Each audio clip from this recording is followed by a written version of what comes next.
Hello guys, welcome to my YouTube channel matric coaching centre. आज हम लोगों का तृतीय पाठ आलस कथा तीसरा लेक्चर है और दो लेक्चर इससे पहले हम लोग कर चुके हैं, जिसमें फर्स्ट में हम लोग उपनिषद के बारे में पढ़े थे और सेकंड में हम लोग जानकारी प्राप्त किए थे सेकंड अध्याय से पाटलिपुत्र के वैभवम के बारे में, जो कि बहुत इंपॉर्टेंट चैप्टर था, जो आप लोगों को हम अच्छी प्रकार से समझाए हैं। और तृतीय पाठ जिसमें आलस कथा है, जो आलस कथा हर एक बार प्रश्न आता है, तो आप लोगों को अच्छी प्रकार से इसमें बताया जाएगा कहाँ कहाँ से सवाल पूछा गया है। तो जो बच्चे न्यू हैं तो उसको बता दें कि ये चैनल खास करके 10th वालों के लिए 2022 में जो एग्ज़ाम देंगे उसके उद्देश्य के लिए बनाया गया है। इसमें 2022 के लिए ऑल तैयारी कराई जाएगी बिना कोई कॉस्ट पर।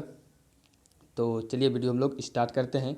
तो ये तृतीय पार्ट बहुत ही इंटरेस्टिंग पार्ट है, जिसमें आलस कथा के बारे में वर्णन किया गया है। इसमें 4 आलसी के बारे में वर्णन किया गया है, तो इसको अच्छी प्रकार से हम लोग पढ़ते हैं।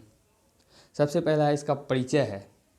सबसे पहले इसका परिचय दिया गया है। अयं पाठ विद्याकृतस्य कथा ग्रंथस्य पुरुष प्रेक्षिति नामकस्य अंश विशेषे वर्तते। यह पाठ विद्याकृत सरल संस्कृत भाषा में कथा रूप के पुरुष प्रेक्षिति नामक अंग विशेष से वर्तते है। तो आप लोगों से पूछा जाएगा आलस कथा के कवि कौन है, तो विद्यापति हैं। तो इस प्रकार से आप लोग नोट डाउन करेंगे तो आलस कथा के कवि हमारे विद्यापति जी हैं। और उनके बाद उसके सेकंड में आप लोग लिखेंगे क्या आलस कथा कहाँ से लिया गया है, तो आलस कथा पुरुष परीक्षा नामक ग्रंथ से लिया गया है, जो कि कई बार पूछा गया है। आलस कथा कहाँ से लिया गया है, तो आलस कथा पुरुष परीक्षा नामक ग्रंथ से लिया गया है। फर्स्ट में यही बताया गया है। पुरुष परीक्षा सरल संस्कृत कथारूपेण विभिन्नांग मानव गुणानांग महत्व वर्णयति। पुरुष परीक्षा में सरल भाषा में कथा रूप में विभिन्न मानव गुण एवं महत्व का वर्णन किया गया है। यह पाठ जो है विद्याकृत कथा ग्रंथ के पुरुष परीक्षा ग्रंथ परीक्षिति नामक अंग विशेष का है। और पुरुष परीक्षा ग्रंथ में सरल भाषा में कथा रूपेण विभिन्न मानव गुणांग महत्व का वर्णन किया गया है। दोषानां च निराकरण शिक्षा ददाति। दोष का निराकरण और शिक्षा दिया गया है। विद्यापति लोकप्रिय मैथिली कवि आसित। यहाँ से कई बार पूछा गया है सवाल कि विद्यापति किस प्रकार के कवि थे, तो विद्यापति एक मैथिली कवि थे। तो विद्यापति कैसे कवि थे, तो विद्यापति एक मैथिली कवि थे। अपि च बहुनां संस्कृत ग्रंथानां निर्मातृ विद्यापति आसीत् इति तस्य विशिष्टता संस्कृत विषये अपि प्रभुता अस्ति। प्रस्तुत पाठे आलकस्य नामस्य दोषस्य निरूपणे व्यंग्यात्मिका कथा प्रस्तुते विद्यते। नीतिकारा आलसरूपम मन्यते। नीतिकारा जो है आलस को क्या मानते हैं, तो रिपु रूपम मानते हैं। तो इसका संपूर्ण का अर्थ ये होगा, यह पाठ विद्यापति कृतस्य सरल संस्कृत भाषा के कथा रूप में विभिन्न मानवीय गुणों को महत्ववर्धन करता है और दोषों को निराकरण करके शिक्षा प्रदान करता है। विद्यापति लोकप्रिय मैथिली कवि थे और बहुत से संस्कृत विषय में उनकी विशिष्टता है। प्रस्तुत पाठ में आलस नाम का दोष के निरूपण में व्यंग्यात्मक कहानी प्रयुक्त है। नीतिशास्त्र आलस को शत्रु रूप मानते हैं। नीतिकार आलस को शत्रु रूप मानते हैं। तो हमारे से यहाँ से कितना ऑब्जेक्टिव निकला, 2 या 3 ऑब्जेक्टिव निकला है। आलस कथा कौन लिखा, विद्यापति लिखा है। तो कहाँ से लिया है, पुरुष परीक्षा ग्रंथ से लिया है। और इसमें विद्यापति कैसे कवि हैं, तो विद्यापति लोकप्रिय मैथिली कवि हैं और नीतिकार आलस को रिपु यानी कि शत्रु रूप मानते हैं। नेक्स्ट हम लोगों का पैराग्राफ है। आसित मिथिलायां वीरेशर नाम मंत्री। मिथिला में वीरेशर नाम का मंत्री था। यह सवाल कई बार बोर्ड एग्जाम में पूछा गया। आप लोग इसे तुरंत ही नोट डाउन करेंगे कि मिथिला में किस नाम का कवि था, तो मिथिला में वीरेशर नाम का मंत्री था। मिथिला में कौन नाम का मंत्री था, तो मिथिला में वीरेशर नाम का मंत्री था। नेक्स्ट बात करें तो स्वभावात् दानशील करुणाश्च सर्वेभ्यो दुर्गेभ्यनाथेभ्य प्रत्यहमिच्छा भोजनं दाप्यति तन्मध्ये लभ्यो अप्यन्वस्ते दाप्यति। जो मिथिला में वीरेशर नाम का मंत्री था, वह स्वभाव से दानशील और दयावान था। वह सभी निर्धनों और अनाथों को प्रतिदिन भोजन देता था। उन्हीं में आलसियों को भी अन्न और वस्त्र देता था। तो मिथिला में वीरेशर नाम का जो मंत्री था वह स्वभाव से दानशील स्वभाव का था और सभी निर्धनों और अनाथों को भोजन देता था। उन्हीं में से आलसियों को अन्न और वस्त्र भी देता था। नेक्स्ट हम लोग का श्लोक है,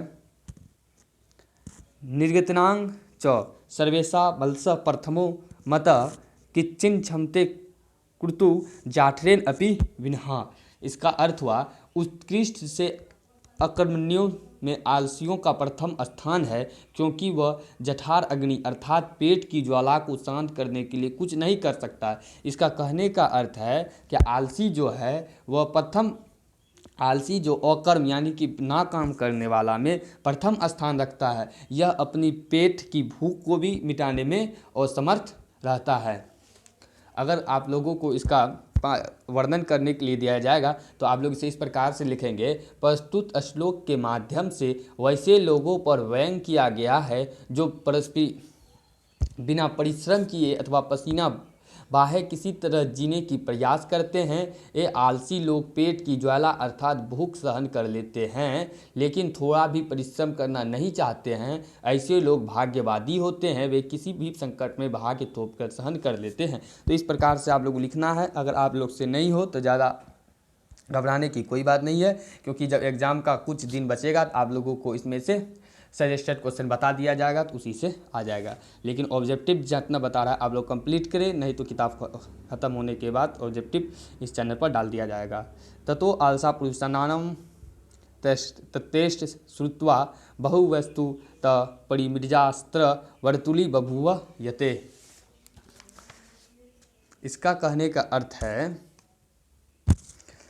तब आलसियों की इच्छित लाभ सुनकर बहुत से बिना परिश्रम भोजन पाकर तोंद बधाने वाले वहाँ इकट्ठे हो गए। ये जो कहानी बताया गया यहाँ मिथिला में जो एक मंत्री था जो दयावान और कारुणिक लोगों को भोजन देता था, कपड़ा देता था और क्या कहते हैं गरीब आलसी को देता था। तो ये सुनकर यहाँ जो है इस आलसशाला में बहुत से इच्छित लाभ सुनकर, यानी कि जो लोग आलसी नहीं भी थे वो लोग भी यहाँ पहुँच गए और खा कर अपनी तोंद फुलाने लगे। नेक्स्ट लिखा है, एकदम मज़ेदार ये कहानी है। स्थिति सौकोड़ मूला ही सर्वोमापि संहते स्वजातिनां सुख दृष्ट्वा के नौ धावंती जंतव। कहता है स्थिति सौर्यकूला सौकर्य मूला ही सर्वे हम्पि सहते।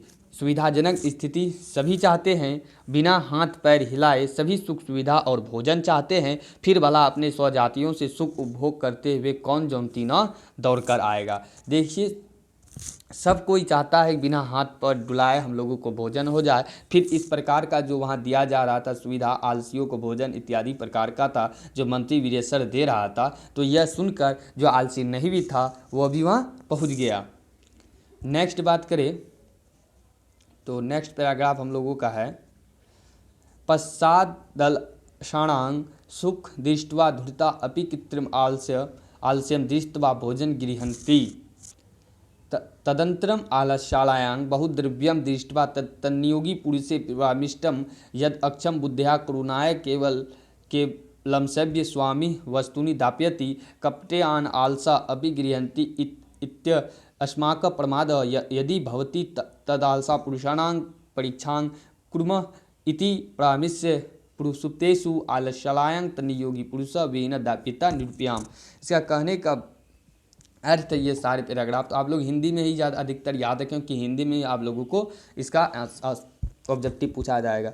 इसके पश्चात ये जो सुना कि यहाँ खाना पीना फ्री में दिया जा रहा है, तो बहुत से आलसी ऐसा सुख देखकर धूर्त लोग भी बनावटी आलस दिखाकर भोजन प्राप्त करने लगा। यानी कि जो लोग आलसी नहीं था तो वो लोग भी वहाँ पर बनावटी आलस दिखाकर भोजन प्राप्त करने लगा। तो कई बार पूछा गया कौन लोग वहाँ भोजन प्राप्त करने लगा आलसी को छोड़कर, तो धूर्त लोग वहाँ भोजन करने लगे थे। और इसके बाद आलसशाला में बहुत धन व्यय होने लगा। इसके बाद क्या हुआ, आलसशाला में बहुत धन व्यय यानी कि खर्च होने लगा। उस शाला को चलाने वाला लोग एक राय किए, यदि पोषण करने की बुद्धि से या दया से स्वामी केवल आलसियों को ही वस्तु देता। वहाँ की जो स्वामी था, मंत्री तो था लेकिन मंत्री वीरेशर था, लेकिन स्वामी यानी राजा कोई और था। तो ये लोग मंत्री सब सोच रहा था राजा जो हम लोगों का भोजन कराने के लिए देता है वह सिर्फ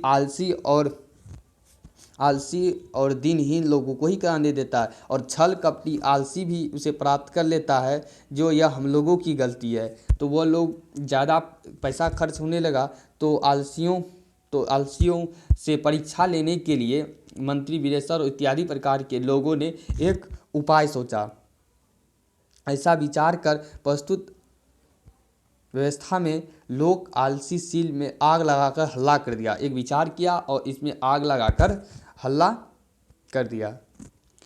अब देखिए आगे क्या क्या किया ये लोग। तो एक विचार कर लिया, क्या कहते हैं, परीक्षा लेने के लिए कौन इसमें से सही में आलसी है और कौन आलसी नहीं है। तो नेक्स्ट बात के लिखा हुआ है यहाँ, ततो गृह लग्नं प्रवद सर्वे पलायिता पश्चादिदालसा अपि पलायिता चत्वारः पुरुषस्त्रेव सुप्ता परस्पर मालयन्ति एकेन वस्त्रवृत्र मुखोन्मुक्तम् अहो कथ्यं कोलाहल द्वितीयक अनुमतक्यते यदि इसमें गृहे अनुपस्थिति। तो यहाँ कह रहा है जब इसके बाद घर में आग लग गई तो बढ़ती हुई आग को देखकर सभी धूर्त भाग गया। तो बढ़ती हुई आग को देखकर कौन भागा? तो बढ़ती हुई आग को देखकर सभी धूर्त भाग गया। पीछे थोड़े आलसी भी भागे, 4 आलसी। कई बार पूछा गया है आलस कथा में कितने आलसी थे जो घर से नहीं भागे थे, तो वो 4 आलसी थे, घर से नहीं भागे थे। लेकिन आग लगने के पश्चात भी यहाँ से 4 आलसी नहीं निकले। उसके बाद एक वस्त्र पितृ मखोन उत्तम, यानी कि 4 पुरुष वहीं पर सोए रहकर परस्पर वार्तालाप करने लगा। एक कपड़े से मुंह ढके हुए बोला, ओह, पहला क्या बोला? ओह हल्ला गुल्ला, हल्ला कैसा है? दूसरा बोला, लगता है इस घर में आग लग गई है। देखिए कई बार पूछा गया है कि चारों आलसियों के वार्तालाप को लिखें, तो 2 में पूछता है। तो आप लोगों को इस प्रकार से लिखना है, क्या चारों आलसियों के वार्तालाप निम्न प्रकार से है। तो लिखना है कि पहला बोला किस बात की हल्ला है, तो दूसरा बोलता है लगता है घर में आग लग गई है, और तीसरा बोलता है तृतीयो न उक्तम अपि तो धार्मिक नास्ति। तीसरा बोलता है तृतीयो न उक्तम धार्मिक नास्ति या इदिनां जल द्रावे शोभी काट्टे वारसामान प्राप्नोति। चतुर्थे न उक्तम अये वचालक कति वाचनानि वक्त शक्नोति तिष्ठा कथं न तिष्ठते। तीसरा और चौथा कहता है, तीसरा बोलता है ऐसा कोई धर्मात्मा नहीं है जो अभी जल से भींगा हुआ चटाई हमें ढक दे ऊपर से। और चौथा कहता है अरे वाचाल कितने बोलते हो, थोड़ा चुप भी हो जाओ। चारों आपस में वार्तालाप कर रहे हैं लेकिन कोई घर से नहीं निकल रहे हैं। तो इस प्रकार से चारों आलसी वार्तालाप कर रहे थे। तो फर्स्ट बोला क्या एक कपड़े से मुंह ढककर, अर्थात फर्स्ट यह हल्ला कैसा है, यह पहला बोला। और दूसरा बोलता है लगता है घर में आग लग गया। और तीसरा बोलता है कोई ऐसा धर्मात्मा नहीं है जो सभी जल से भींगा हुआ चटाई से इस आवाज़ को ढक दे। और चौथा बोलता है क्या कितना बोलते हो, चुप नहीं हो सकते, वाचाल कहता है। इस प्रकार से चारों का वार्तालाप हो रहा था। तत्पश्चात आगे यह होता है, तो आगे नेक्स्ट हम लोगों का पैराग्राफ है। नेक्स्ट पैराग्राफ में हम लोगों का है तत्सस्तु तृणामपि तेषामेवं परस्परलापं श्रुत्वा वेहिनं च प्रवृद्धमेषा मुपरिंग पत्यसंत दृष्ट्वा नियोगी पुरुषवैदनं चत्वारो पालसां केशा कृशस्य गृहीत्वा गृहात् बहिकृता पश्चात् अलुक्यं तन्नियोगी गोवी पठितम।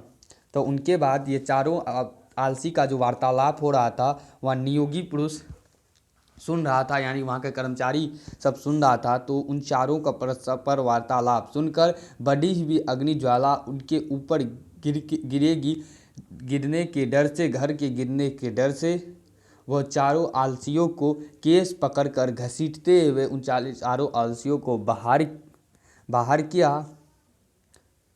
और इसके बाहर करने के बाद वह आलसी सब ने ये श्लोक कहा, तो चारों जो वार्तालाप कर रहा था वो आलसी, चारों का वार्तालाप आलसी सुन रहा था। इनके बाद चारों को केस पकड़कर बाहर निकाल दिया और ये श्लोक बोला। तो ये जो है किस चीज़ पकड़ के आलसियों को बाहर निकाला गया, तो इसका आंसर है हम लोगों का केस पकड़कर आलसियों को बाहर निकाला गया था। ये जो है केस पकड़कर, ये कई बार पूछा गया था, आलसियों को किस प्रकार से आलसशाला से निकाला गया था। तो आलसियों को आलसशाला से केस पकड़कर निकाला गया था। उसके बाद श्लोक है पतिरेव गति स्त्रीणां बालना जननी गति नालसानां गति कच्चित लोके कारुणिक बिना। तो इसके माध्यम से कहा गया है जैसे स्त्री की गति मात्र उसके पति से और बच्चे की गति उसकी माँ से, ठीक आलसियों की गति भी इस संसार में केवल दयावान से ही है।